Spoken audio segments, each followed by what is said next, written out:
भगवान गौतम बुद्ध ने योग साधना के बारे में एक अपना सबसे सरल उपाय बताया, जिसके माध्यम से हम अपना कल्याण कर सकते हैं। वो सूत्र जिसका नाम भगवान बुद्ध ने बताया, आनापानसति योग। आनापानसति योग का मतलब यह है कि आना मतलब सांसों का आना, अपान सांसों का जाना, और इसका जो योग है इसको देखने की बात वो कहते हैं।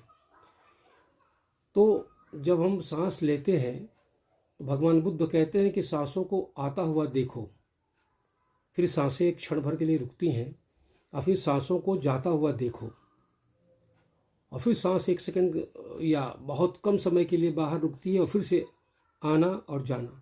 तो ये सांसों का जो फेरा है, आना, सांसों का आना, रुकना, फिर सांसों का जाना और फिर रुकना, उसके साक्षी बनो। भगवान बुद्ध कहते हैं कि उसके साक्षी बनो। तो साक्षी होने का मतलब ये है कि उसको देखो कि मेरी सांसें हैं, करो कुछ नहीं, सिर्फ देखना है। देखना ये है कि मेरी सांसें हैं जो अंदर की तरफ आ रही हैं, अंदर गई, प्रवेश किया, और फिर उसके बाद में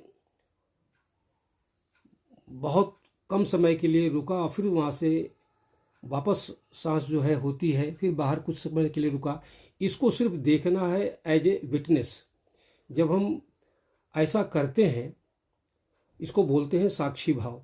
तो जब हम साक्षी भाव में होकर के हम जब उसको सांसों को देखते हैं तो हम इससे दो चीज़ें सामने आती हैं। एक तो हम वर्तमान में जिंदा रहते हैं, क्योंकि सांसें आ रही हैं, सांसें जा रही हैं, इसका हम जो है वो वर्तमान में अवलोकन कर रहे हैं, इसको हम देख रहे हैं, तो हम वर्तमान में जी रहे हैं। इसका मतलब कि हम पास्ट और पर फ्यूचर से मेरा संबंध कट ऑफ हो गया। और जब वर्तमान में आदमी जीता है तो बहुत कुछ अपना कल्याण कर लेता है, इधर उधर मन भटकता नहीं है। बेकार की भूतकाल में और भविष्य काल में जाने से कोई फ़ायदा नहीं, ना कोई मतलब उसका है।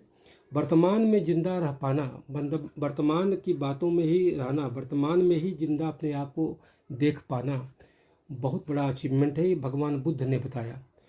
इसको आनापानसति योग का नाम दिया उन्होंने। इसी बात को भगवान कृष्ण उनसे बहुत पहले 13वें अध्याय में अर्जुन से बोलते हैं कि हे अर्जुन,